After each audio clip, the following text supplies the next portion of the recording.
Alors, bonjour tout le monde. Merci de votre présence et d'avoir patienté quelques minutes avant qu'on vous laisse entrer. Euh, on va débuter tranquillement. De toute façon, la conférence est enregistrée, donc ça va permettre aussi de pouvoir la reprendre à un autre moment si jamais les gens se sont inscrits mais ne sont pas présents encore. Donc, je m'appelle Geneviève Pagé, je suis la directrice scientifique de l'équipe de recherche sur le placement et l'adoption en protection de la jeunesse. Donc, bienvenue dans notre troisième conférence webinaire de cet automne. Donc, on a la chance aujourd'hui d'accueillir Julie Noël, qui est professeure en travail social à l'Université de Sherbrooke, ainsi que son assistante de recherche étudiante. Je vais peut-être la laisser se présenter aussi, le Déborah Hummel. Quelques consignes avant qu'on commence. Donc, de toute façon, votre son et caméra sont fermés d'emblée. Donc, ça nous permet là, de nous assurer qu'il n'y aura pas de dérangement pendant la présentation. Pour ce qui est des questions que vous pourriez avoir pendant la présentation, vous pouvez utiliser le chat ou la fenêtre de conversation pour poser vos questions. On va les prendre en note et puis on pourra les transmettre à la fin, donc à nos deux présentatrices. Conférence qui est enregistrée. Et puis, à moins d'un avis contraire, là, les présentations PowerPoint peuvent être disponibles également sur le site Internet de l'équipe de recherche. Quelques petits mots sur notre équipe de recherche. On est donc une équipe en partenariat composée de 16 chercheuses et chercheurs de différentes universités à travers le Québec. On a aussi 7 co-chercheurs et co-chercheuses des milieux de pratique et 11 partenaires dans des milieux institutionnels, associatifs, communautaires et également au niveau du ministère. Donc, notre mission est principalement là, de pouvoir produire et diffuser des connaissances qui sont en lien avec le placement et l'adoption. Donc, c'est principalement dans ce type de recherche que l'on se situe. Vous avez à l'écran donc les différentes plateformes sur lesquelles vous pouvez rester informé concernant nos activités. Donc, notre site web, Facebook, Instagram, LinkedIn et YouTube sur laquelle vous allez trouver donc les enregistrements des conférences comme celle d'aujourd'hui. Donc, voilà, Julie, elle est professeure agrégée, comme je disais tout à l'heure, à l'École de travail social à l'Université de Sherbrooke. Euh, Elle a quand même une longue expérience au sein des organismes communautaires et s'intéresse évidemment là, aux familles en situation de vulnérabilité. Donc, ses travaux portent dans une perspective d'empowerment et de justice sociale. Elle a notamment beaucoup fait de recherches sur l'expérience des parents d'origine, donc pour lesquels les enfants sont soit placés ou adoptés dans une mesure de protection. Et s'intéresse aussi donc au pouvoir d'agir, à la reconnaissance sociale, à l'engagement et aussi à l'expérience du deuil chez ces parents-là.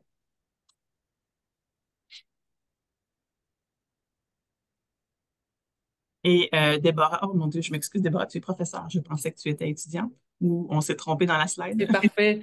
OK. Non, c'est bon, c'est parfait. Ça me D'accord. rajeunit, j'adore ça. Toutes mes excuses. Donc, Déborah, qui est professeure en psychoéducation à l'Université de Sherbrooke, qui, depuis le début de sa carrière, est impliquée surtout dans l'enseignement des méthodes qualitatives aux différents cycles universitaires, puis qui a des travaux de recherche qui portent également donc sur la question du deuil, la fin de vie, la mort et la prochaine danse. Donc, je pense que sans plus tarder, je vais vous laisser la parole. Oui, c'est ça, c'est notre dernière conférence d'automne. Nous aurons 3 nouvelles conférences à l'hiver. Donc, restez à l'affût pour pouvoir également suivre cette programmation-là. Et maintenant, je cède la parole donc à Julie et Déborah pour la présentation d'aujourd'hui. Merci Geneviève. Est-ce que vous m'entendez bien? Ça va? Oui. Donc, c'est bien. Je vais laisser la parole à Déborah pour commencer. Oui, alors bonjour tout le monde. C'est toujours un petit peu bizarre dans ces webinaires. On sait qu'il y a des personnes qui sont présentes, mais on ne vous voit pas. On se voit juste nous dans le bord de l'écran. Fait que je suis contente de savoir que vous êtes là avec nous aujourd'hui. On vous présente, Julie et moi, un projet ce matin en toute humilité, un projet exploratoire dans lequel on a voulu aller explorer justement l'expérience de placement selon de la perspective des personnes qui interviennent en milieu communautaire en mettant l'accent sur l'expérience vécue par les parents puis les interventions, dans le fond, qui sont déployées dans le milieu communautaire. Donc, pour circonscrire un petit peu le contexte là, au sein de l'équipe, là, je pense que je vous apprends rien en vous disant qu'il y a plusieurs parents qui perdent ou qui confient la garde de leurs enfants en contexte d'une mesure de protection, le plus souvent en contexte de vulnérabilité.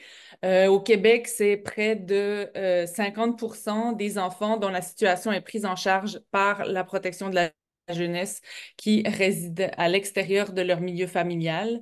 Donc, quand les parents perdent leur garde, il y a souvent des contextes de vulnérabilité, que ce soit des enjeux de santé mentale, de dépendance, de violence conjugale, de pauvreté. Et ces personnes-là peuvent avoir besoin de soutien pour faire face aux difficultés qu'elles rencontrent. Pour les accompagner dans des situations difficiles, les parents vont souvent fréquenter ou solliciter l'aide d'organismes communautaires, que ce soit avant, pendant ou après le placement. Et c'est intéressant parce que les personnes qui vont intervenir au sein des organismes communautaires ben, vont permettre souvent de répondre à plusieurs besoins qui ne sont pas couverts par le réseau public. Les organismes communautaires, donc, qui répondent à plusieurs besoins, sont interpellés à intervenir auprès des parents d'origine, que ce soit pour faire face, mettons, ou pour répondre à des problématiques qui peuvent être liées à l'origine du placement de l'enfant, par exemple la consommation de substances psychoactives, des problèmes de santé physique et ou mentale, conditions financières précaires, violence conjugale ou itinérance. Mais ce qui est particulier aussi, c'est que les organismes communautaires, ils sont enracinés dans la communauté, puis sont généralement le fruit d'initiatives populaires. Ça vient dans la communauté. Fait qu'il y a vraiment quelque chose qui est complémentaire, mais qui est surtout pas spécifique à l'accompagnement en contexte de placement. Donc, dans certains cas, ils vont pouvoir soutenir les parents dont l'enfant est placé, mais c'est pas souvent leur mission principale, ce qui est à distinguer, par exemple, des interventions qui sont faites en protection de la jeunesse. Donc, c'est un contexte d'intervention particulier, de par justement ce mandat qui est particulier. Et pour les personnes qui interviennent, ben, elles ont souvent accès seulement aux informations qui vont être partagées par les parents qui les accompagnent. Donc, ça aussi, ça peut venir complexifier ou des fois, ça peut être un avantage ou un défi dans l'accompagnement et l'intervention qui est réalisée en milieu communautaire. Je ne sais pas, Julie, si j'oublie quelque chose sur le contexte ou sinon je passerai tout de suite à l'objectif de Voilà, l'étude présente aujourd'hui. voilà. Non, c'est beau. Parfait. Donc, aujourd'hui, l'objectif de notre rencontre de ce matin, c'est de décrire avec vous, de vous décrire la diversité des pratiques d'intervention que les personnes qui interviennent au sein des différents organismes communautaires à travers le Québec. Donc, finalement, qu'est-ce qu'elles font, comment elles interviennent, et de décrire aussi, de préciser leurs pratiques en fonction des émotions, des cognitions, des réactions et des actions qu'elles ont perçues chez les parents auprès desquels elles sont intervenues. Donc, juste pour Oui, préciser, vas-y. Déborah, hein, les pratiques d'intervention celles dont on va parler, c'est celles auprès des parents d'enfants placés. Sont C'est pas placés. Oui, l'ensemble là, des pratiques d'intervention. Oui, tout à fait. oui, absolument. Moi, je pense qu'il n'y a plus que des parents d'enfants placés, mais tu as tout à fait raison. Merci de le préciser.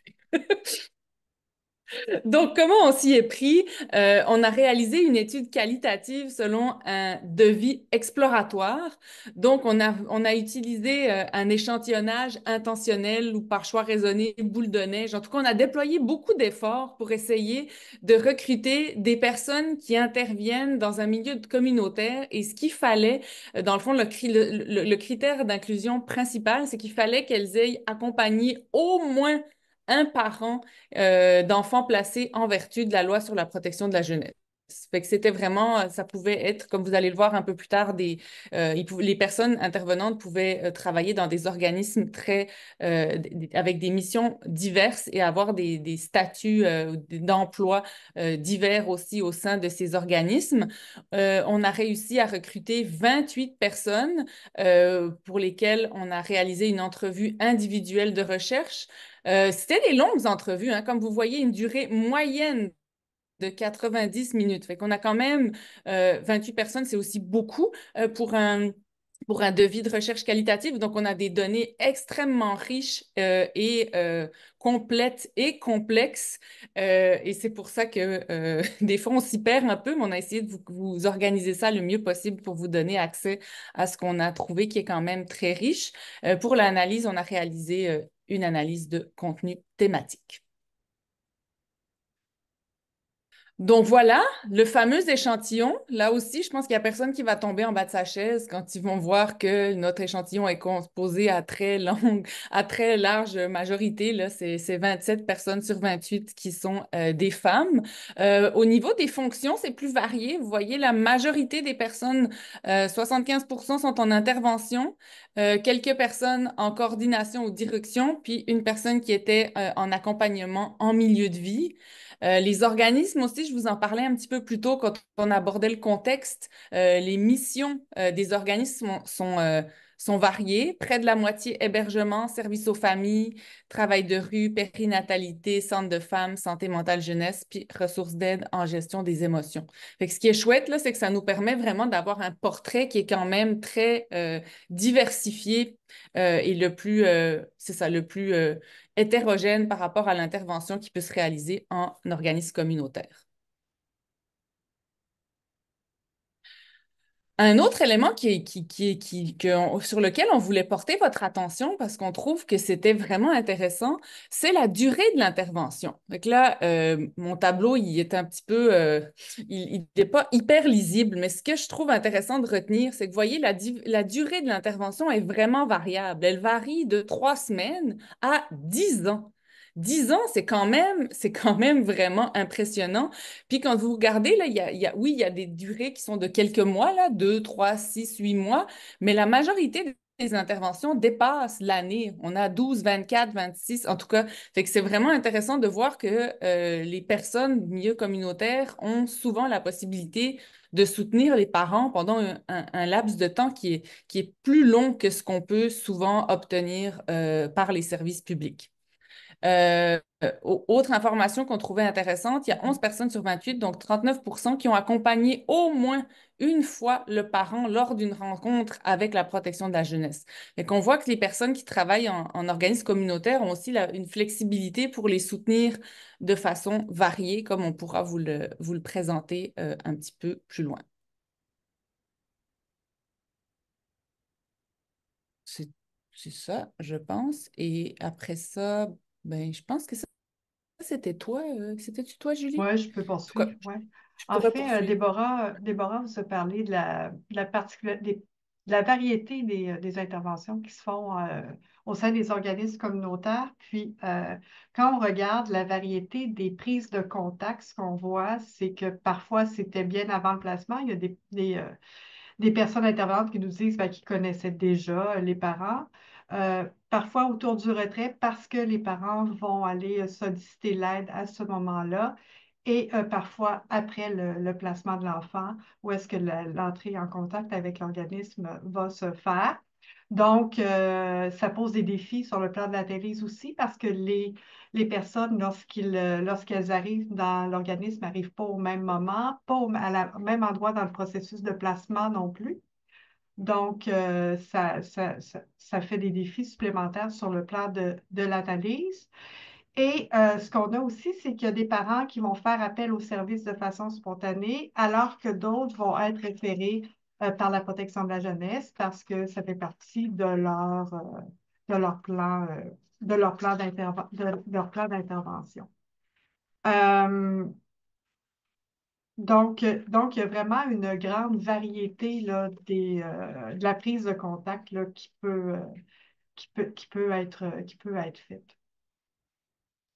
Ce qu'on a fait pour faire cette analyse-là, ce qu'on a fait, c'est qu'avec deux étudiantes, là, Larissa Stacy Berouette puis Maïka Cusson, on a repris chacune des entrevues, puis on est allé voir les émotions, les actions, les réactions, les cognitions, les modes de vie, les relations familiales, les situations professionnelles, l'implication communautaire. Puis dans l'entrevue, la façon dont on a fonctionné, c'est qu'on leur a demandé c'était quand la première fois que vous êtes entré en contact avec ce parent-là? Comment ça s'est passé? Et par la suite, on leur demandait, est-ce qu'il y a eu des moments marquants dans le cadre de ce suivi-là et voulez-vous nous en parler? Donc, on est allé voir vraiment chacune de ces dimensions-là à chacun de ces moments-là pour aller voir est-ce que le parent il était plus mobilisé, moins mobilisé à chacune de ces étapes-là. Ce qui nous a donné un tableau sommaire là, qui est là, mais vous voyez que c'est vraiment des analyses préliminaires, là. Donc, on s'est amusé à schématiser et à essayer de voir est-ce qu'il y a des similitudes, comment on peut voir c'est quoi les choses qui sont similaires ou qui peuvent être différentes. Une des choses sur lesquelles je veux porter votre attention, c'est qu'on a demandé à chacun de à chacun de ces moments-là, les émotions, les sentiments, les actions, les réactions, les cognitions, parce que les intervenants en milieu communautaire, ils travaillent à partir de cette perception-là. Comme ils n'ont pas accès au dossier ou généralement à d'autres sources d'informations comme à la protection de la jeunesse, mais leurs interventions vont être basées sur la perception qu'ils ont de la demande, des émotions, des commissions du parent. Donc, on trouvait ça important vraiment d'aller saisir leur perception par rapport à ça pour ensuite voir comment ils interviennent quand ils constatent certaines émotions ou certaines réactions ou certaines demandes. Fait que ce qu'on a fait, ça a été vraiment un travail, là, je vous dirais, là, vous avez ça, c'est comme nos documents de travail là, que qu'on vous partage là. Après ça, moi, j'ai repris tout ça et j'ai raffiné les regroupements. Aussi, ce qu'on a fait, c'est qu'on a aussi précisé les catégories, les types des catégories. Puis vous allez voir, on va vous présenter ces regroupements-là qu'on a fait. Puis même à l'intérieur de ces regroupements-là, il y a des nuances. Donc, on avait le souci de ne pas forcer le jeu non plus pour dire qu'il faut les rentrer dans des catégories. C'était pas ça. Mais de voir qu'est-ce qui se dessine, comment on peut voir la mobilisation des parents, comment ils vivent, qu'est-ce qui se passe et tout. Mais à partir peut-être de regroupements ou de faire des types là, peut-être là, de groupes là, par rapport à ça. Donc, le premier groupe sur lequel je veux porter votre attention, c'est des parents qui passent d'une incompréhension au départ et qui vont de la prise de conscience à une mobilisation. Donc, ce qui est intéressant quand on a du temps comme ça, c'est qu'on a pu Déborah et moi, sélectionner plusieurs verbatim pour pouvoir vous illustrer finalement chacun de ces regroupements-là. Est-ce que tu as le goût de lire, Déborah?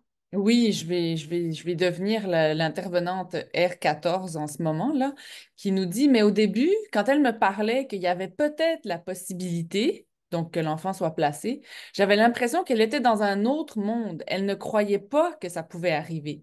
Je pense, ben c'est ça, qu'elle était dans le déni. Elle était surtout dans l'incompréhension par rapport à la DPJ. Elle ne comprenait pas nécessairement. On dirait qu'elle n'écoutait pas nécessairement nos conseils parce que probablement qu'elle trouvait que c'était pas justifiable tout ce qui lui arrivait. Ce qu'on voit dans l'incompréhension dans ce groupe-là, c'est qu'elle est de deux natures. C'est-à-dire qu'on a des parents qui ne comprennent pas pourquoi leur enfant est placé, qui sont dans le déni, comme cette maman-là qui ne croyait pas. Dans cette situation-là, la DPJ était déjà dans le dossier et par la suite, l'enfant a été placé. Elle ne croyait pas qu'elle en arriverait là. Mais on a aussi une maman qui, elle, son incompréhension est plutôt du fait de, elle ne comprend pas pourquoi elle en est arrivée là. C'est-à-dire que c'était, selon les intervenantes, un signalement pour abus physique. Et elle disait, moi, je ne comprends pas pourquoi je me suis rendue là. Et c'est comme si cette femme-là a plutôt pris conscience de comment sa vie était tumultueuse et son incompréhension était plus rivée par rapport à elle plutôt que par rapport au placement de l'enfant. Quand on voit une mobilisation, une prise de conscience, on dit ben, c'est une personne qui travaillait le soir, qui se couchait tard, puis elle a pris un poste de jour. Donc vraiment, le réveil, elle commence à 6 heures, je pense jusqu'à 2, 3 heures. Donc, elle a vraiment tout changé pour sa fille. Donc, il y a vraiment une prise de conscience qui fait que cette maman-là a changé finalement d'horaire, a changé son mode de vie pour pouvoir éventuellement reprendre la garde. Comme on a des suivis, comme on vous a expliqué, qui sont parfois de très longue durée, puis parfois de plus courte durée, c'était plus difficile de voir est-ce qu'ils vont nécessairement reprendre la garde ou pas.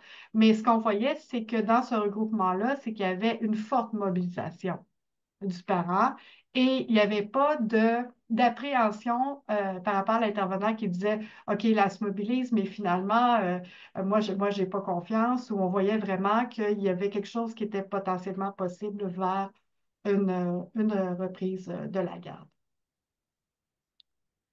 En ce qui concerne les interventions, je te laisse aller, Déborah. Oui, tu sais, c'est vraiment plus d'avoir une position de je vais t'accueillir dans qu'est-ce que tu me dis, je vais t'accompagner là où tu veux me guider. Je pense que ça, elle l'a apprécié.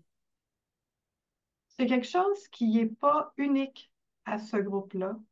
Elles ont, dans une des choses qui peut être aussi assez transversale au sein des organismes communautaires, c'est toute la création du lien de confiance, comment le rythme, respecter le rythme de la personne, la création du lien de confiance. Donc, il y a aussi quelque chose qui est là, mais qui est pas, je dirais, je veux quand même être prudente, là, qui n'est pas unique à cette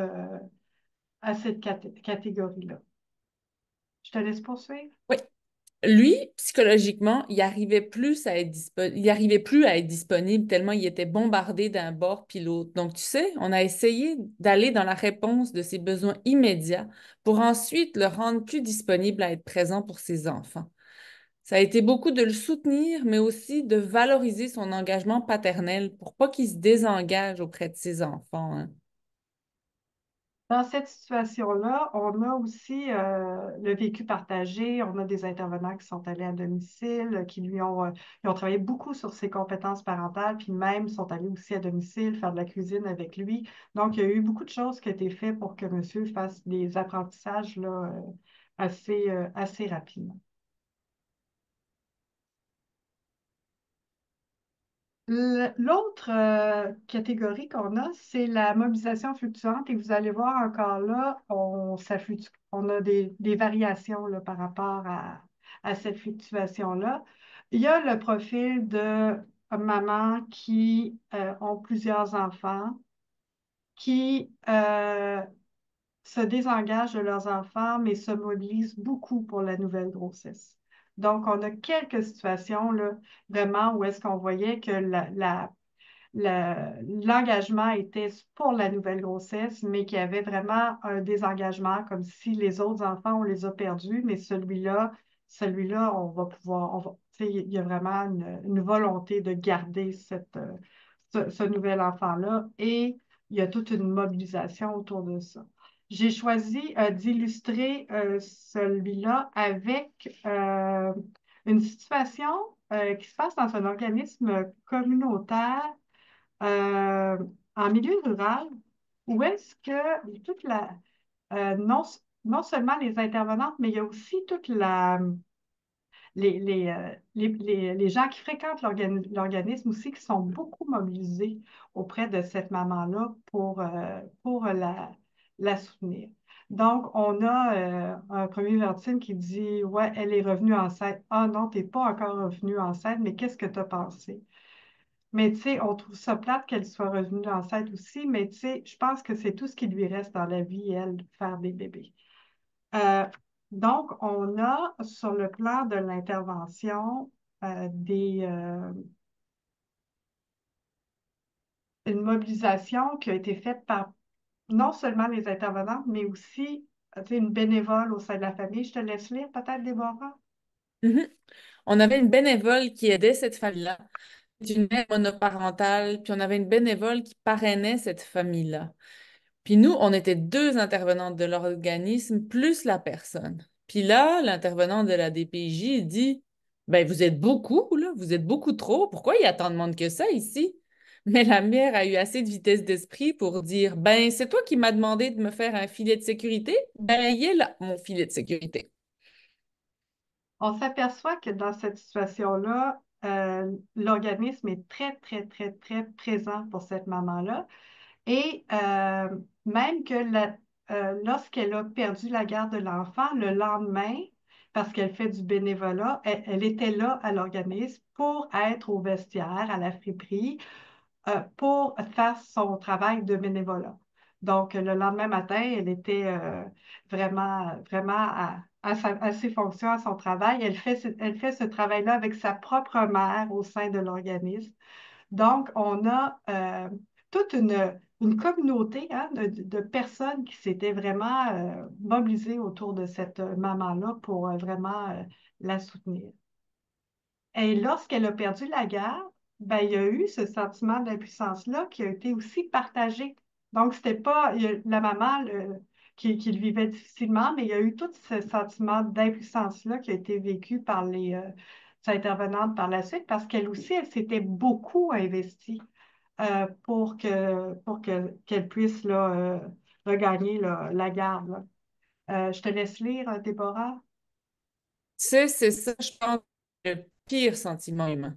Moi, je pense que dans tous les sentiments qu'on peut vivre, c'est le sentiment d'impuissance.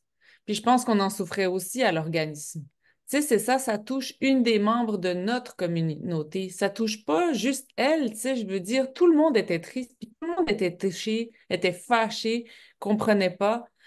Fait que c'est ça, c'est un gros sentiment d'impuissance. Il y a un autre verbatim que j'ai pas mis, mais elle ajoute, puis le sentiment d'impuissance, mon Dieu, on le partage, là. Tu sais, on a beau être intervenante dans tout ça, je veux dire, mais moi, je l'habite, la communauté ici. Puis les autres intervenantes aussi, ils l'habitent, la communauté. Je veux dire, c'est un peu notre famille. Fait qu'on est tous un peu affectés dans ce temps-là. Donc, on voit toute la solidarité hein, au sein d'organismes communautaires qui peut être créée et comment cette situation-là peut faire écho chez d'autres membres de la communauté. Ben, le dernier bébé qui a été placé au placement, là, depuis ce temps-là, on est sur une grosse pente descendante, là. On dirait qu'elle se laisse mourir, tu sais, on dirait qu'elle se laisse aller. Donc, ça ajoute évidemment au sentiment d'impuissance, ça, de voir la détresse qui est vécue par cette maman-là, puis finalement l'espoir finalement partagé qu'ils ont eu. Donc, voilà. L'autre chose qu'on voit, c'est une mobilité fluctuante en fonction des étapes du processus de placement. Puis là encore là, je suis prudente parce que dans même nos premières analyses, on avait des gens qui étaient dans une mobilisation fluctuante, puis on avait des gens qui avaient tendance à se désengager. Mais il y a plusieurs parents qu'on a décidé de laisser dans la mobilisation fluctuante parce qu'on ne pouvait pas être certaine que c'était un réel désengagement parce que est-ce que c'était temporaire? Est-ce que c'était dans une mobilisation fluctuante à un moment donné où le parent est moins mobilisé mais qui va revenir? Mais ça, on n'était pas capable de le dire. Fait que dans la mobilisation fluctuante, je vous dirais que c'est pas mal le groupe où on en a le plus. Et où est-ce qu'on voit que parfois elles sont motivées, puis d'autres fois, ben, c'est plus difficile. Puis on le voit que parfois, ça va moduler en fonction là, des étapes du processus de placement, notamment quand un placement est reconduit, quand il y a un placement jusqu'à la majorité. Mais en même temps, ce qu'on voit aussi, c'est quand il y a une visite supervisée, quand il y a une relation qui est bien, qu'il y a quelque chose qui s'est bien passé avec l'enfant, ben, il y a quelque chose qui fait que peuvent reprendre confiance et se remobiliser. Donc, il y a cette fluctuation-là qu'on voit là, qui peut se faire aussi de cette façon-là. Et là, on voit très bien, excuse-moi, Déborah, je vais te laisser aller. Oui, oui, clairement, il veut avoir la garde. Ça faisait partie de pourquoi il était en thérapie, puis pourquoi il participait à l'intervention de groupe sur les habiletés parentales. Et dans cette situation-là, on a un papa qui avait déjà perdu la garde d'enfants et il est avec une conjointe qui, elle aussi, a des enfants qui sont suivis par la protection de la jeunesse. Donc, je vais te laisser lire l'autre verbatim. Il était rendu à un endroit qui était en train de dire, ben, parce que là, il parlait de ses beaux enfants que la mère perdait la garde. Il dit, ben, si on est pour toutes les perdre, ben, il était rendu à un stade où que là, il pensait comme il abdiquait. Il y avait comme une partie de lui qui était en train de se dire, fuck it, puis je laisse tout tomber. Ouais, c'est un peu ça qu'il a fait. On a une autre maman, elle, qui est en thérapie. Euh, Puis, elle a appris en thérapie, elle était motivée, elle a appris en thérapie que son enfant était placé jusqu'à à la majorité. Et là, évidemment, elle remettait en question le fait d'être toujours en thérapie, de vouloir encore arrêter de consommer. Donc, on voit que ce placement à majorité-là ben, vient affecter sa motivation et ça peut entraîner un sentiment de découragement. Fait que des fois, c'est de la démobilisation, des fois, c'est aussi un sentiment de découragement sans qu'il y ait vraiment sans qu'il y ait vraiment une démobilisation. Mais on voit des fluctuations qui peuvent affecter évidemment la mobilisation là, à terme. Mais quand on regarde comment ils ont travaillé, les intervenants, ou comment ils travaillent dans cette perspective-là, lorsque le parent est plus démobilisé, ben, on a là, une des intervenantes qui dit ça. Il dit oui, mais j'ai été capable de voir des forces en tant que parent chez lui, puis j'ai été capable de lui refléter. Fait qu'il n'était pas rien, il était valorisé. Fait que ça lui a permis à ce qu'on puisse, tu sais, élaborer sur autre chose. Parce que sans ça, probablement qu'à la rencontre, si je l'avais confronté, mettons, comme je l'ai fait à la dernière rencontre qu'on a eue, on n'aurait pas eu le même résultat, j'en suis convaincue. Une des choses qui est vraiment souvent mentionnée, c'est l'espèce d'équilibre entre la bienveillance et la confrontation. Donc, de voir que pour eux, au sein du milieu communautaire, souvent le maintien du lien, c'est quelque chose qui est super important. Fait que ils vont arriver à faire de la confrontation, puis ils en font, c'est ce qu'on constate, mais ils s'assurent toujours d'avoir un lien et de ne pas perdre ce lien-là s'ils vont vers la confrontation, s'ils utilisent cette technique d'intervention-là.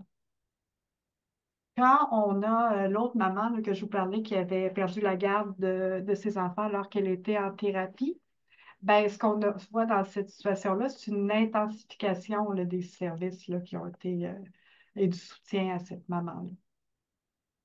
Ben, habituellement, moi puis elle, on se rencontre minimalement 1 heure ou 2 semaines, mais sinon, on peut se rencontrer de façon ponctuelle. Mais là, depuis jeudi dernier, à tous les jours où je travaillais le matin, je prenais un 5 minutes pour se rencontrer, pour voir comment ça allait aujourd'hui. Fait que c'est ça, je la rencontre plus souvent. Donc, dans ces moments-là, ce qu'on peut voir, c'est qu'il peut y avoir une intensification des services parce que, comme si on regarde même celle qu'on a vue précédemment, il y a certains moments dans le processus d'intervention qui sont plus douloureux que d'autres. Donc, il y a vraiment ce soutien-là qui est nécessaire et je pense qu'elle le sentent bien, là, les intervenantes, là, de l'importance de soutenir à des moments là, qui sont plus critiques.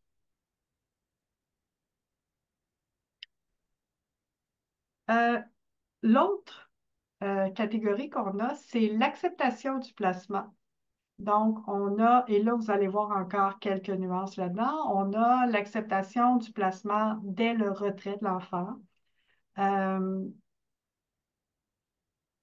et là, ça passe entre la culpabilité puis le sentiment de libération. Donc, c'est pour ça on l'a mis ainsi. Parfois, c'est un sentiment de libération. Des fois, on est plus dans est-ce que c'est de la libération ou de la résignation. Mais pour cette répondante-là, c'est ce qui est perçu par l'intervenante, c'est vraiment plutôt un sentiment de libération. Je te laisse lire celui-là, puis je vais tout de suite passer à l'autre. Tu pourras lire les deux en ligne. OK? Et à cause de la tristesse, de la culpabilité, elle ne veut pas les abandonner, mais elle sait qu'en ce moment, elle n'était pas capable de répondre à leurs besoins, à l'éclatement. La journée où la protection est venue chercher les enfants, on a senti, je ne sais pas si c'est une émotion, mais elle s'est sentie libérée. Donc, c'est ça, il y a des mamans, possiblement des papas, mais ça, ici, c'est une maman qui pour elle, qu'elle voit qu'elle ne peut pas y arriver et pour elle, ça devient une libération. On a vite vu que la situation se détériorait au lieu de s'améliorer. Donc, on lui a posé la question de, en ce moment, de quoi tu as besoin? Puis elle a dit, ben, en ce moment, j'ai besoin d'un break, de prendre soin de moi. Puis c'est ça. Tu sais, prendre soin de soi dans une maison d'hébergement avec 3 enfants en bas âge, ce n'est pas évident. Donc, c'est ça qui l'a amené à avoir cette décision-là.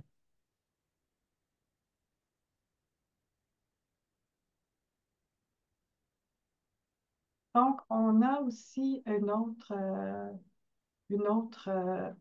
répondante qui montre comment cette acceptation de placement-là se fait euh, parfois lorsque la maman est très centrée sur les besoins de l'enfant et voir comment, euh, par amour, elle va dire, ben, je, je, je pense que mon enfant, il est mieux là, puis je pense que c'est sain pour lui.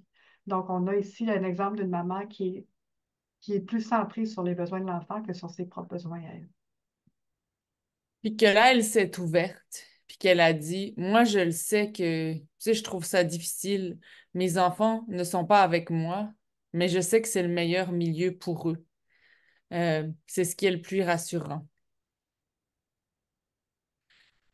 Fait qu'il y a une sorte de résilience chez cette personne-là avec quand même beaucoup d'introspection, beaucoup de travail sur elle-même, mais ce n'est pas du détachement, c'est quand même particulier. Elle a une très grande intelligence émotionnelle, fait qu'elle réussit à comprendre que pour le bien-être de ses enfants, c'est préférable qu'ils restent dans les familles d'accueil chez qui ils sont, mais qu'elles maintiennent le lien parce que dans le fond, ils ont fait les liens qui ont d'attachement, qui ont créé avec les familles d'accueil sont vraiment très forts. Donc, on voit probablement qu'il y a du travail qui a été fait en arrière de tout ça pour en arriver à cette réflexion-là.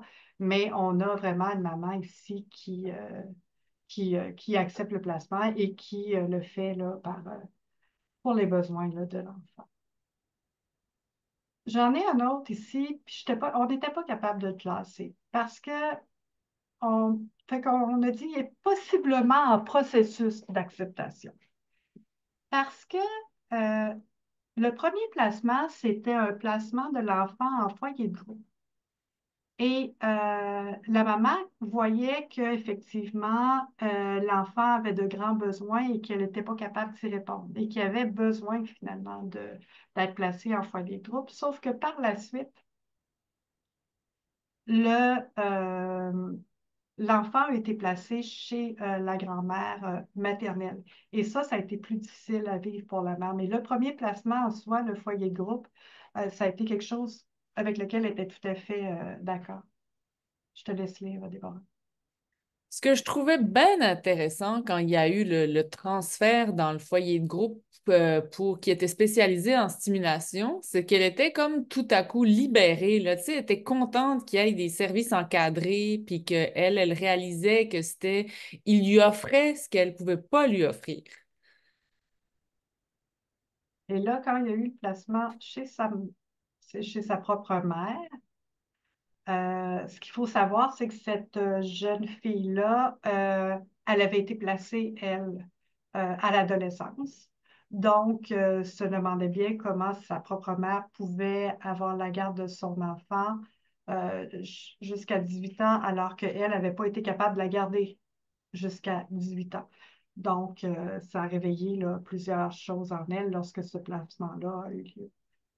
Je te laisse lire, Déborah. Je pense que la situation en tant que telle, d'un côté, elle verbalisait qu'elle voulait garder avoir la garde puis tout ça, mais de l'autre côté, elle réalisait aussi que ça allait être beaucoup de reprendre son gars à temps plein puis qu'elle était quand même bien. Fait que c'est ça, je dis, il y a des choses qu'elle verbalisait pas, mais que là, ça, ben, c'est moi qui l'analyse, tu sais. Puis l'intervenante a poursuivi ses réflexions, là, puis elle dit, ben, même si ce n'est pas le résultat qu'on espérait, euh, même si, euh, même si on espérait la reprise de la garde, ce n'est pas le résultat qu'on a, ben, on est content du cheminement dans lequel on l'a accompagné. Puis je pense qu'elle est un peu soulagée. Donc, on voit qu'on a des intervenants qui, même si ils sont capables dans cette situation-là, sont capables de faire la part des choses en disant, moi, c'est ce que il me semble qu'on pourrait pousser pour qu'elle puisse euh, reprendre la garde et travailler, avoir plus de, de droits pour ses enfants ou avoir plus de temps avec ses enfants ou reprendre systématiquement la garde. Ben, il y a vraiment un recul par rapport à sa propre envie ou élan pour se centrer là, vraiment sur les besoins là, de la mère. Dans les interventions qu'ils font par rapport à ce groupe-là, ce qu'on voit, c'est, comme je vous disais, là, d'être capable de moduler avec ses propres attentes et son propre envie de pousser et ce que la maman veut. Je te laisse lire celui-là. Puis moi, je me suis beaucoup modulée à ce qu'elle voulait, tu sais. Dans le sens où il y a un petit côté de toi qui dit, ben voyons, on essaie-tu que tu augmentes tes heures? Mais en même temps, quand je la voyais, elle, dans l'acceptation de, pour ma fille, c'est mieux, je me disais, OK, c'est, je me suis plus rebranchée sur elle, ce qu'elle voulait, au lieu de dire, ben, ce serait le fun qu'elle la voie plus souvent.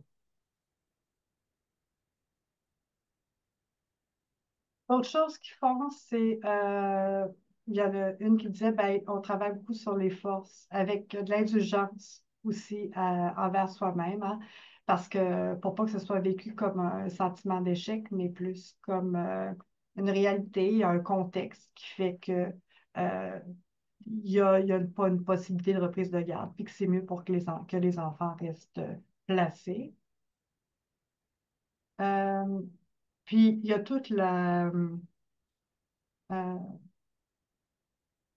toute la prise en compte de tout le travail qu'il y a à faire avec parfois certains parents qui partent de très loin, comme dans ce verbatim-là qui dit ben, c'est sûr qu'on avait des suivis avec elle toutes les semaines, il y en avait beaucoup. C'était comme il y en avait beaucoup de travail à faire, même au niveau des compétences de base, tu sais, même au niveau de l'hygiène, au niveau des repas, au niveau de l'organisation, au niveau de sa planification.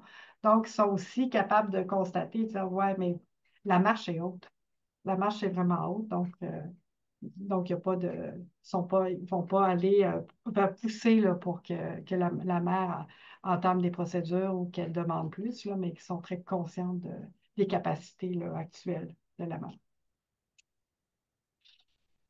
Désengagement ou abdication, on a, genre, par prudence, je vous dirais qu'on en a peu dans ce groupe-là. Mais cela étant dit, ça ne veut pas dire que dans ceux qui étaient dans mobilisation fluctuante, il n'y en aura pas qui pourraient être aussi dans ce groupe-là, mais on a joué de prudence, je vous dirais. Euh, donc ici, il y a deux situations où c'est des mamans qui consomment beaucoup. Fait que là, tu as des- plusieurs événements de vie qui arrivent, là, de consommation, tentative de suicide, de l'hospitalisation suite à de la violence conjugale, d'une mère qui se met à consommer beaucoup, faire de la prostitution, qui est vraiment euh, qui est dans des processus d'exclusion sociale, qui fait que son mode de vie fait que ben, elle ne prend pas contact avec les intervenants, elle ne prend pas contact avec son enfant parce qu'elle est dans un mode de vie qui est très, très, très, très prenant.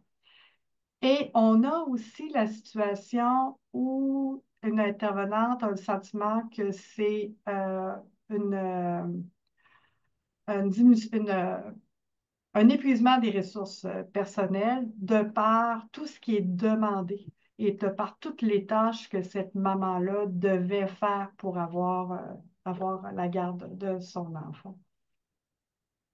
Et là, elle dit ben, que cette maman-là, à un moment donné, il y a comme eu une cassure. En fait, cette maman-là, dans sa trajectoire, elle a été dirigée vers un hébergement. À l'hébergement, c'était pendant la période de Noël, c'était très difficile, elle était dans une autre région et tout ça. Il y a eu une cassure et c'est là qu'elle a décidé elle, euh, qu'elle qu'elle qu'elle investissait plus, qu'elle avait décidé que c'était euh, que c'était terminé là, pour elle. Puis là, ben, elle dit, ben, l'intervenante dit, ben là, elle est dans la fuite, je te laisse lire Déborah. Elle a été, elle a figé quelque temps, quelques semaines, puis après ça a été de la fuite, de la fuite, de la fuite, de la fuite. Partie chez tes amis, partie, c'est ça a été dans la fuite. J'essayais des fois, elle sous-entend du parler du placement de sa fille, mais ça faisait beaucoup trop mal, je le voyais. Puis tu sais, on revenait à elle, tu sais, on revient à elle, elle était dans la fuite. Ouais, mais elle parlait d'autre chose. C'était dans la fuite, dans les actions, dans la fuite, dans les conversations, dans la fuite de tout, je te dirais. Ouais, fermer les yeux, boucher les oreilles, puis ça n'existe pas. Donc, elle dit, ben, elle était de moins en moins accessible. Puis elle disait, ben, je pense qu'elle a fait une dépression non diagnostiquée. C'est difficile pour elle de se lever le matin. Elle mangeait plus, les conversations étaient vides, la fatigue. Euh, fait que, elle se levait pas le matin, elle était fatiguée, un désintéressement. Donc, en même temps, je peux comprendre. On dirait que ce qu'elle avait plus sa raison de vivre. Et l'intervenante, pour poursuivre, elle a le sentiment que c'est parce qu'elle était au bout de ses ressources et ce qu'on lui demandait de faire, d'après l'intervenante, c'était trop exigeant et irréaliste. Je te laisse lire, Déborah. Puis tu vois, en parlant, on dirait que tu as un autre recul sur la situation.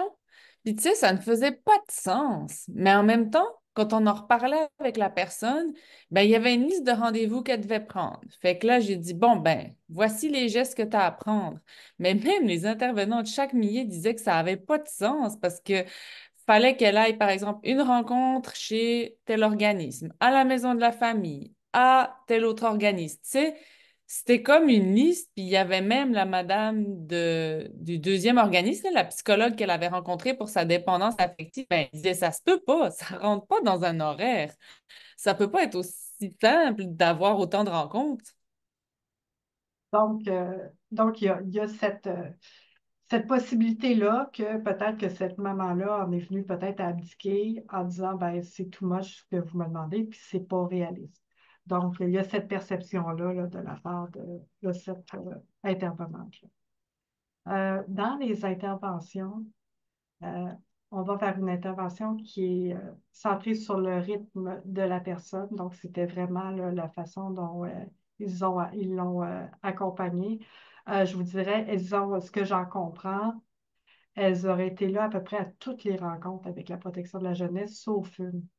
Puis elle disait, la fois où j'ai pas pu y aller, ben, elle n'a pas compris. Elle comprenait pas ce qui se passait, elle était pas capable de comprendre. Elle l'associait à une incompréhension due à la dimension émotive. On va voir tout à l'heure qu'il y a on va en reparler plus tard, qu'il y a peut-être plusieurs formes d'incompréhension. Mais, mais il y a eu une présence là, vraiment là, dans la traduction, dans qu'est-ce que tu as à faire, comment on peut t'aider pour réaliser le plan d'intervention. Je te laisse lire. Les rencontres, les appels, le support à toute cette machine-là qu'elle recevait tout d'un coup, du support émotionnel, du support. Ça a été du support puis de la traduction, mais dans le rôle que j'avais aussi à l'époque, c'était d'accompagner, de créer un lien, puis de franchir les étapes avec la personne au rythme de la personne. Donc, fait que c'est ça, le désengagement, on a été prudent. Possiblement il y en a peut-être d'autres, mais on ne voulait pas, là, par souci là, de rigueur, là, on ne voulait pas induire des choses. Le dernier groupe, c'est le groupe qu'on a appelé indignation. C'est des parents qui sont toujours dans la perspective que ils ont été injustement traités, que, il y avait pas de, le placement n'avait pas raison d'être, que ça n'a pas de bon sens qu'il n'y ait pas la garde de leurs enfants. Donc, ils sont encore dans cette indignation-là. Je vous dirais que les deux premières situations dont je vais vous parler, une chose qui s'ajoute, c'est que dans ces situations-là, c'est que les parents n'ont pas confiance au milieu d'accueil dans lequel est l'enfant. Donc, est-ce que ça ajoute à cette indication-là? Peut-être qu'il y a quelque chose qui joue là-dedans. Peut-être qu'il y a aussi d'autres choses qui sont présentes et ça ne l'affecte pas, mais on voit que quand même ces deux choses-là qui peuvent être présentes. Puis l'idée de vengeance là, sort euh, dans ces deux entrevues-là aussi. Elle était plus dans vouloir se venger, se venger des policiers, faire des plaintes à des PJ contre les policiers, en déontologie policière. Euh, donc, ça va amener Puis l'autre chose, c'est que ce parent-là, c'est une maman qui a été placée dans son enfance, fait qu'elle se projette beaucoup dans le vécu de ses enfants. Donc, on va dire, ben, ça va amener au cours du suivi beaucoup de projections de ce qui arrive à ces enfants qui sont placés. Où est-ce qu'à un moment donné, la réalité entre ce que vivent les enfants et toutes ces peurs qu'elle a pour ses enfants, bon, elle va faire un parallèle avec ce qu'elle a vécu, elle, comme enfant. Fait que cette dissociation-là est pas facile à faire pour cette maman. L'autre parent, c'est un père qui, lui, exprime beaucoup de colère. Je vais te laisser lire, Déborah. C'était beaucoup de colère, en fait. De colère, c'est un papa qui est quand même assez agressif. Tu sais, des propos envers, entre autres, l'intervenante qui était une femme, donc des propos très misogynes, utilisation de mots comme chienne, salope, castratrice. C'était vraiment comme... c'était un papa qui était très grandiose. Fait que là, je pense que la crise a duré une bonne heure, mais sans que j'arrive à cerner exactement qu'est-ce qui s'était passé. Mais c'était pas inhabituel. Tu sais, c'est quelque chose que j'ai souvent vu avec ce papa-là. Donc, est-ce que tout à l'heure, on voyait que peut-être que la crainte du milieu d'accueil pouvait venir activer peut-être cette colère-là, puis cette peur-là.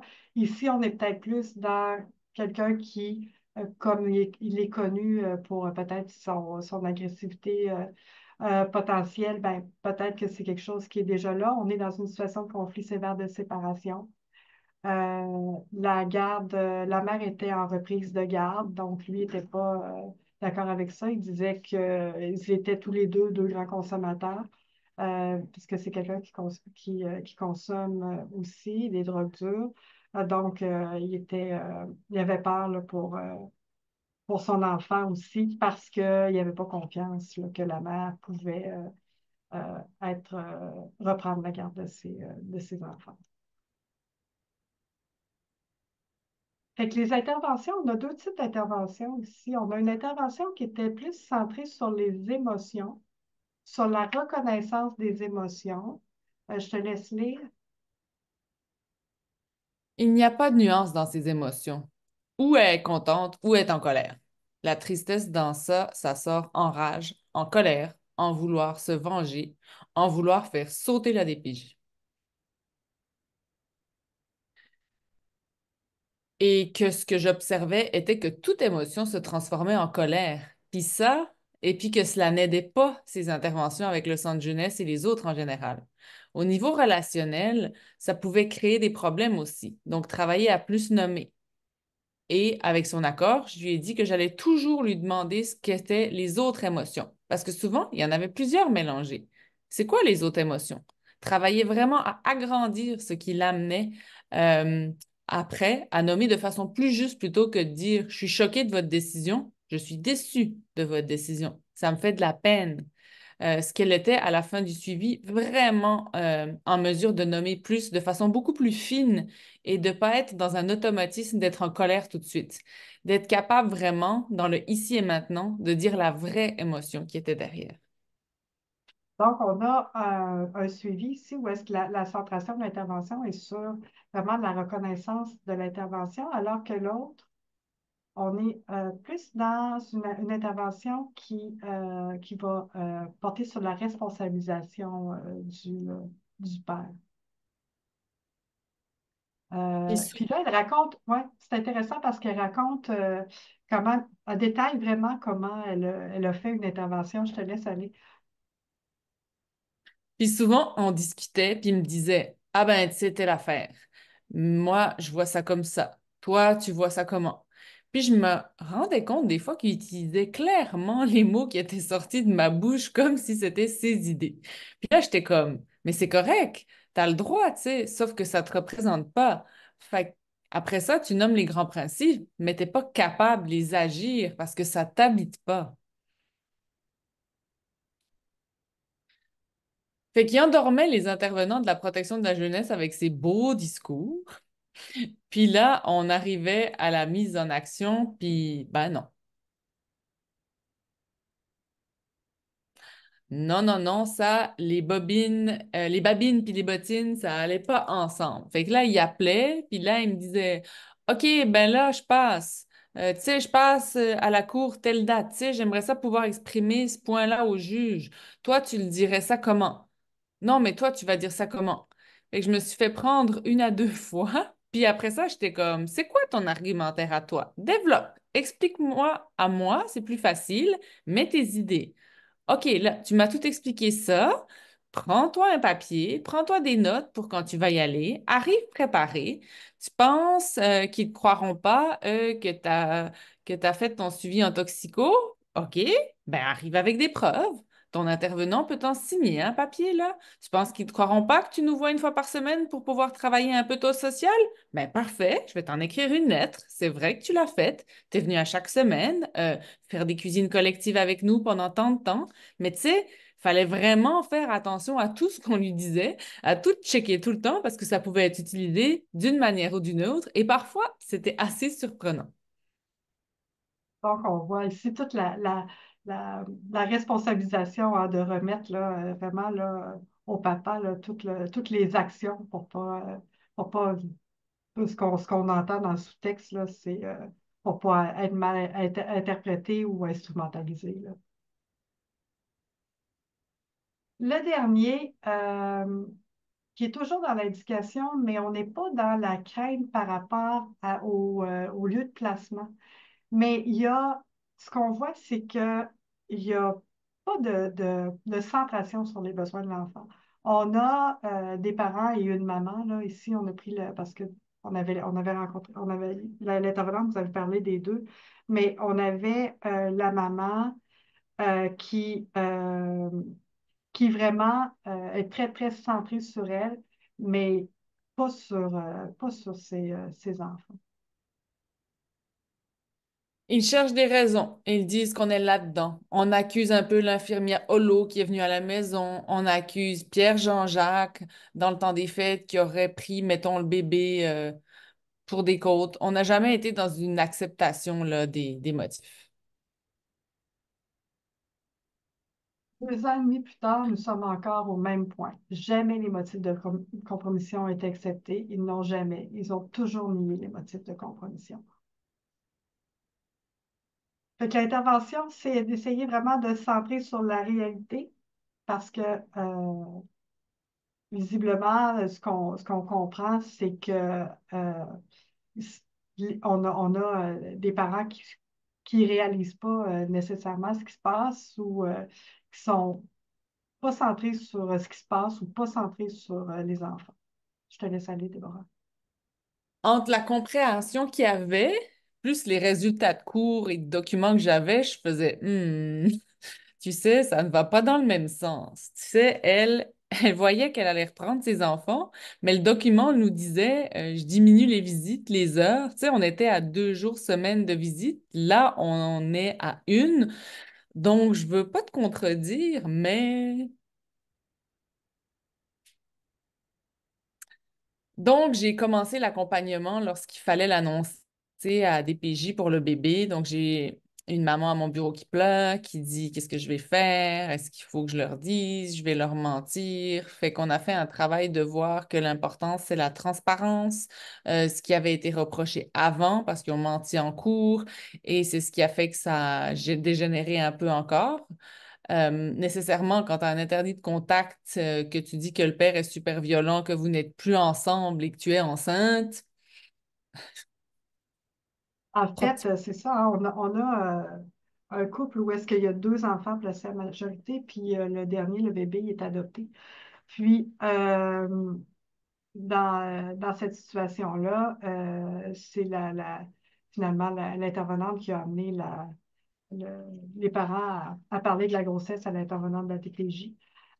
Donc, ça, on le voit dans une autre, je fais juste une parenthèse, mais euh, il y a quelque chose qui se passe aussi parfois en prévention, là. Parfois, les parents sont connus pour avoir déjà des enfants placés, puis là, ils voient arriver une maman avec une bedaine qui grossit, puis là, ils s'aperçoivent que, oups, OK, elle est enceinte, elle a déjà des enfants placés, puis on voit déjà qui sont souvent mobilisés là, très, très tôt, là, les intervenants, là, avant même là, que la DPJ soit au fait de la situation.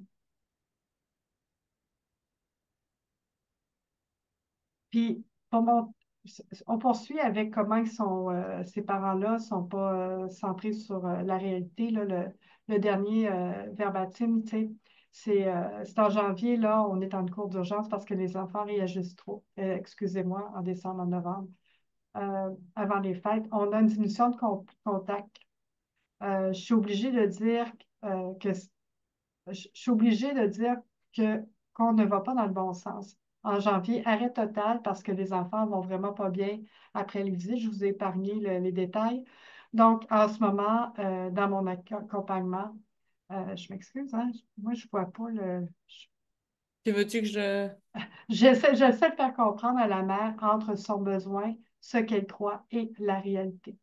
Puis, il dit, faire voir la gravité de la situation parce qu'elle est tellement centrée sur je veux avoir mes filles, c'est mes enfants, je veux les revoir, qu'elle n'est pas capable de se détacher de ça pour faire comme, mais mon Dieu, qu'est-ce qui se passe avec mes enfants? Pourquoi mes enfants réagissent autant? Pourquoi mes enfants vont pas bien? Donc, on a une maman qui est vraiment décentrée là, des besoins de ses enfants et très centrée sur elle. En discussion, pour terminer, est-ce que tu veux nous parler des enjeux de incompréhension, Déborah?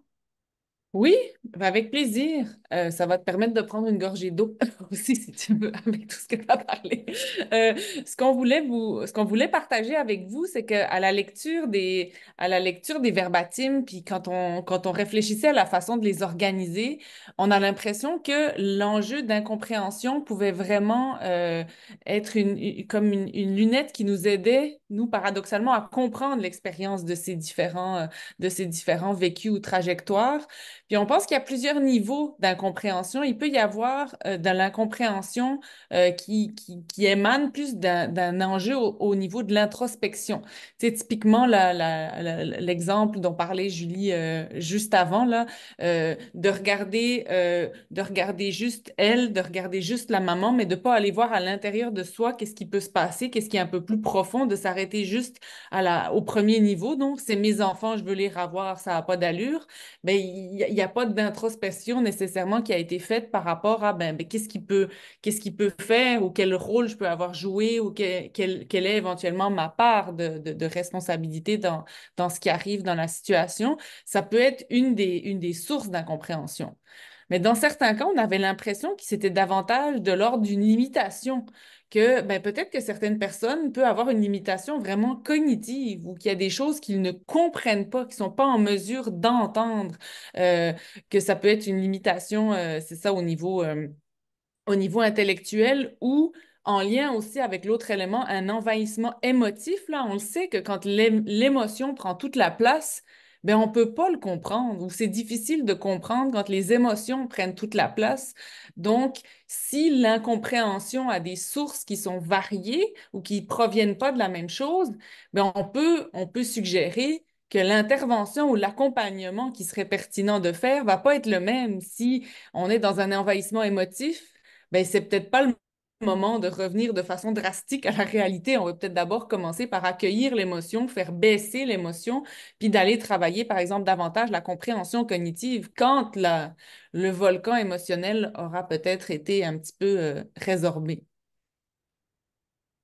Merci. L'autre chose qu'on voyait, c'est tous les défis de collaboration parce qu'on a une collaboration avec la protection de la jeunesse là, qui est à géométrie variable. Là. On n'a pas. Il y a parfois, ça se passe très, très bien. D'autres fois, ce qu'on perçoit, c'est qu'il y a c'est plus conflictuel.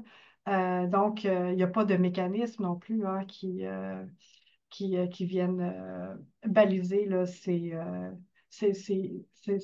collaborations-là. Puis en même temps, ce qu'on voit, c'est il y a une complémentarité là, qui est nécessaire entre la protection de la jeunesse et les organismes communautaires pour soutenir les parents.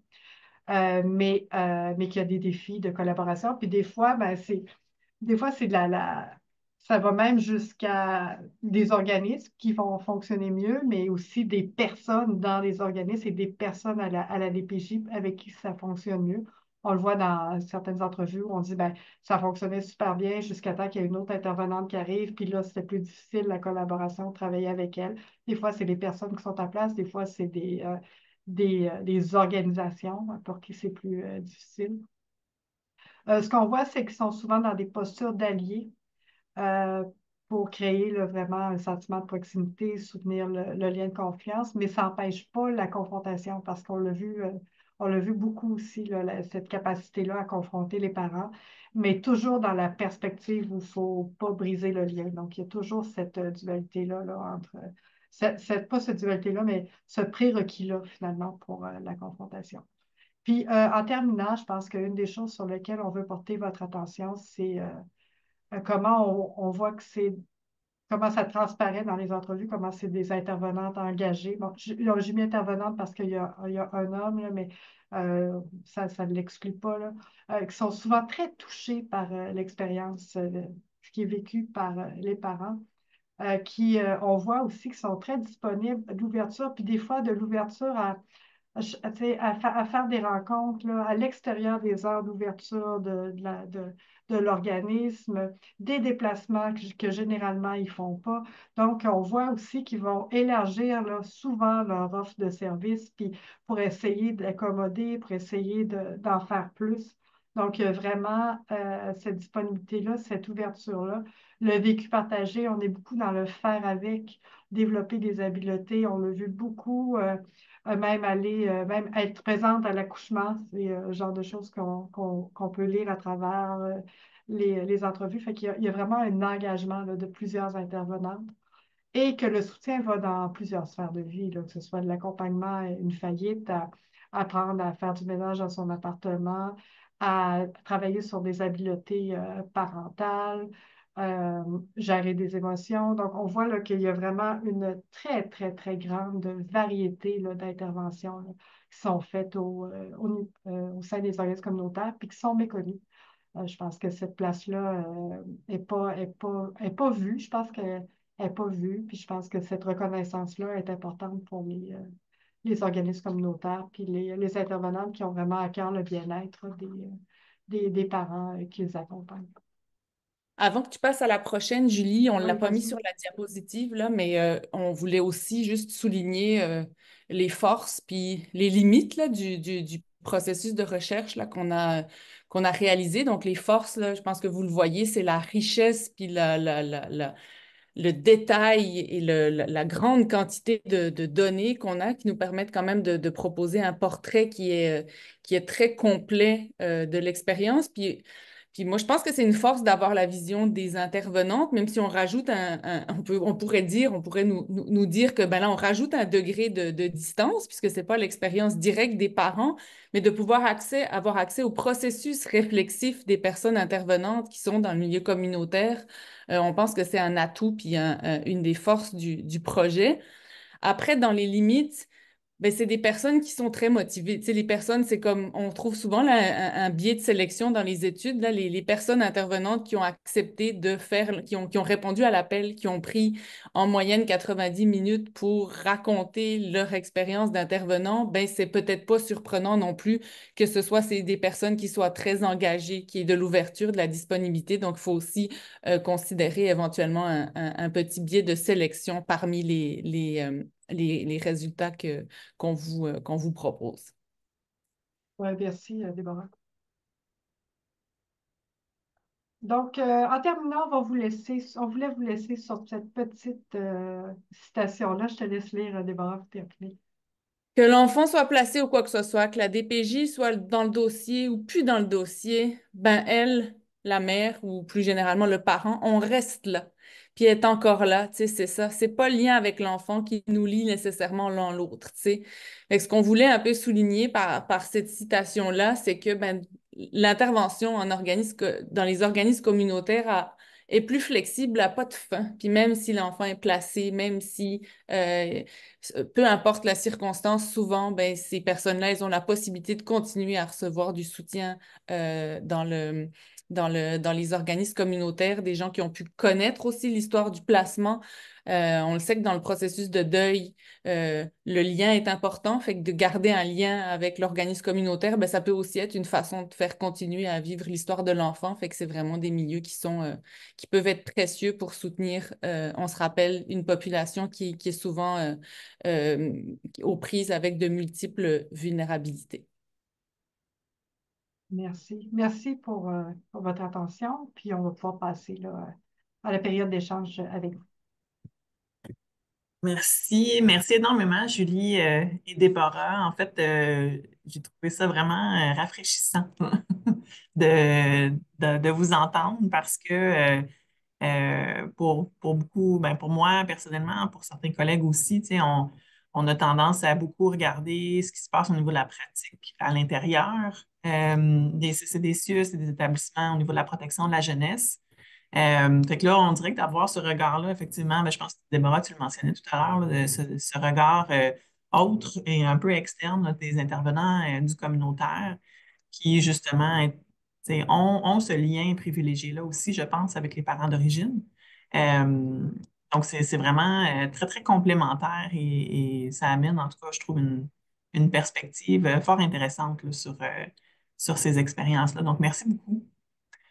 Euh, donc, je rappelle aux personnes qui sont avec nous que si vous avez des questions, vous pouvez les écrire dans le chat. Je pense que vous étiez très claires, mesdames. Donc, il n'y a pas eu de questions pendant votre présentation. Fait que je vais animer un tout petit peu en attendant pour voir s'il y a des gens qui ont des questions. Mais euh, peut-être dans un premier temps, en fait, je voyais quand même des parallèles dans une étude de nous qu'on a fait où c'était plus spécifiquement des mères dont l'enfant avait été adopté dans le contexte de la banque mixte. C'est un peu, en fait, dans les différents profils ou en tout cas thématiques que vous avez abordés là, tu sais, en lien avec l'acceptation du placement versus le désengagement versus l'indignation, ben, on avait aussi un peu ces mêmes genres de profils-là chez ces mères-là aussi. Donc, certaines qui étaient très, très en colère, qui ne comprenaient pas c'est pourquoi leurs enfants avaient été placés en banque mixte, qui en voulaient au système. Puis des mères, c'est ça, tu sais, qui étaient plus soumises, je dirais aussi un peu, tu sais, qui acceptaient, mais en même temps, puis d'autres qui se disaient un peu comme j'ai pas le choix, tu sais, c'est comme ça, puis qui continuent, puis fait que je sais pas, fait que c'est comme si à partir de votre présentation, ça va au-delà, en fait, peut-être de ce profil de mère-là, donc, et que ça peut peut-être s'appliquer à différents contextes de placement, finalement. Oui, possiblement. Je sais à quelle étude là, tu réfères, là, tout à fait. Là, vous aviez là, une typologie avec Ouais. trois types. Ce qui est, ce qui est plus, ce qui est plus touché avec ce qu'on est en train de faire, c'est que dans l'étude que vous avez faite, il y avait quand même une homogénéisation qui était plus importante là, du parcours là, de ces mamans-là, du fait que c'était toutes des mamans dont l'enfant était adopté. Donc, c'est peut-être plus difficile pour nous d'arriver à, peut-être, je ne sais pas, d'arriver à quelque chose, tu sais, qui serait uniquement de l'ordre de ces trois types-là, parce qu'on a une hétérogénéité par le parcours, puis on n'a pas le suivi en entier non plus. Et on a des bouts de suivi à des moments particuliers. Fait Ouais. que, tandis que dans l'étude dont vous avez menée, c'était c'était toutes des adoptions qui avaient été réalisées. Donc, il y avait tout le processus qui avait été fait. Mais là, on est dans des situations qu'il y en a deux, trois qui possiblement vont reprendre la garde, tu sais. Donc, on est une articulation là, qui est un peu différente, mais somme toute, il y a des choses qu'on voit là, qui sont similaires. Tu as tout à fait raison. Là. Des parents qui sont toujours en colère, qui sont pas conscients, des gens qui sont, tu disais, plus soumis. Est-ce que c'est plus soumis ou qui acceptent, puis que c'est parce qu'ils sont centrés sur les enfants sans être soumis, peut-être pas non plus. Puis de la collaboration tacite, là, tu sais, même peut-être que ce que nous, on a appelé de la résignation. Tu sais, c'est peut-être ça, Oui. hein, peut-être qu'il serait plus proche, là, peut-être nous autres, on l'a appelé plus résignation. Là. Mais oui, il y a des parallèles, là, certes, à faire entre ces deux études-là. Mm. On a un commentaire de Patricia Ringuette qui dit donc très intéressant, merci pour cette présentation très riche. Donc, en regard aux expériences des parents et les verbatims des intervenants, est-ce que vous diriez qu'on peut observer comme un processus d'ajustement euh, des pratiques des intervenants? Si oui, est-ce que ça vient de la collaboration avec la DPJ, les parents ou et organismes communautaires, en fait, la collaboration entre les trois? Ou du fait que le suivi peut être plus long terme en organisation communautaire, plus flexible, peut-être toutes ces réponses, peut-être autre chose. Donc, selon vous, c'est ça, euh, qu'est-ce qui permet en fait comme un processus d'ajustement des pratiques? Écoute, Patricia, je ne sais pas ce que tu veux dire exactement parce que elle ne peut pas parler, hein. Mais c'est ça, dans un processus d'ajustement, c'est sûr qu'on est dans. Il y a deux choses qui sont. C'est une des choses qu'on voit, c'est que la temporalité n'est pas la même. Fait que oui, il y a cet ajustement-là qui peut être fait, mais en même temps, on est tu sais, dans la perspective des intervenants communautaires, c'est on suit le rythme du parent, on y va avec ses besoins souvent. Alors, puis là, tu as le rythme de la protection avec les délais de placement qui amènent tout un autre rythme. Donc, je pense qu'il y a cette particularité-là, temporelle, je pense, entre l'intervention, là, qui fait que pour s'ajuster, ça peut être plus difficile. Ce qu'on voit ce qu'on voit, c'est tu sais, ils vont s'ajuster beaucoup en fonction de c'est qui le parent qu'ils ont devant eux. C'est certain. Euh, Puis c'est sûr que dans les défis de collabo, tu sais, est-ce que, tu sais, je ne sais pas, puis c'est des hypothèses, mais je me dis, s'il y avait parfois un peu plus d'échanges entre les intervenants communautaires et de la PJ, est-ce que on pourrait ensemble investir où il faut investir. Je m'explique probablement mal, là, mais tu sais, quand on voit toute une communauté qui est troublée par le placement d'un enfant, alors que peut-être que c'était ce qui était l'orientation, mais qu'il n'y a pas eu de communication, est-ce qu'on aurait pu accompagner cette mère-là autrement, sachant très bien que cet enfant-là allait être adopté? Tu sais, est-ce qu'il y a une maman, il y a une intervenante qui dit à un moment donné, ben si c'est ça qu'ils veulent, mais il faudrait leur dire parce que ces parents-là, ils n'ont pas d'argent. Puis là, qu'ils mettent une bassinette, puis il faut qu'ils fassent une chambre, puis ils font tout ça, puis finalement, en bout de ligne, ils ne l'auront pas, l'enfant. Fait que moi, je pense qu'il y a s'il y avait plus de discussions et d'échanges, je pense qu'il y aurait une collaboration possible pour investir dans les situations où on peut investir. Puis dans d'autres situations où non, il n'y en aura pas de retour. Puis peut-être que tu sais, peut-être que les intervenants communautaires sont sûrs que ce retour-là est possible de par ce qu'ils voient. Puis en même temps, ça se peut. Puis en même temps, ils n'ont pas toutes les informations que la DPJ a parce qu'ils ont les informations que le parent veut bien leur partager. Fait que c'est toujours délicat. Il y a quelque chose là qui est délicat. Puis tant qu'il n'y aura pas cette discussion-là entre les intervenants qui sont là au communautaire, puis les intervenants de la DPJ, ben c'est toujours plus difficile parce on connaît pas les agendas de chacun, tu sais. Ouais, c'est C'est, ça, hein? Ça, fait que des fois, on évoque beaucoup les enjeux de confidentialité, là, souvent ouais, dans les aspects des enjeux de collaboration aussi, hein, jusqu'à quel point ouais. on diffuse Puis, l'information ou pas. Puis, tu sais, ce que je vois dans les entrevues, il y a beaucoup d'intervenantes qui disent, ça, c'est ce que je pense, mais je m'organise tellement pour pas que ça paraisse, je m'organise tellement pour que ça se passe bien. Tu sais, moi, je suis là juste comme traductrice, puis là, je le dis à l'intervenante quand j'arrive, moi, là, je suis juste là pour m'assurer qu'elle comprend bien. Fait qu'il y a Mm. beaucoup d'intervenantes qui sont aussi dans cette posture-là, qui veulent faire cet accompagnement-là. Puis je dis pas que c'est toutes les intervenantes, là, OK, on s'entend, là. Je ne dis pas que c'est partout puis que tout le monde veut aller dans ce sens-là. Mais pour ceux c'est celles qui sont prêtes à le faire puis qui veulent le faire quand le parent est consent, je pense qu'on gagnerait à faire ce Mhm. travail de collaboration. Ouais. Merci. Il y a deux autres commentaires, même. Ben, Patricia, en fait, répond que ça répond très bien à son questionnement. Elle dit merci. Deux autres commentaires. Un de Tina Bergeron qui dit Je trouve vraiment très intéressant de voir l'autre côté de la médaille. Donc, merci. Les verbatims sont très évocateurs. Puis le sentiment d'impuissance des parents est cependant très triste. J'ai presque envie Mm. d'ajouter celui des intervenants aussi, de ce que vous Ouais, ah oui, racontiez. oui, C'est ça aussi absolument. que vous avez Absolument. perçu. Ouais. Mm. Annick Bertrand aussi, bien d'accord que pour plus de collaboration, parce que le communautaire peut être un merveilleux filet de sécurité. Donc, bien d'accord aussi sur l'importance de prendre le temps de s'assurer de la bonne compréhension des parents.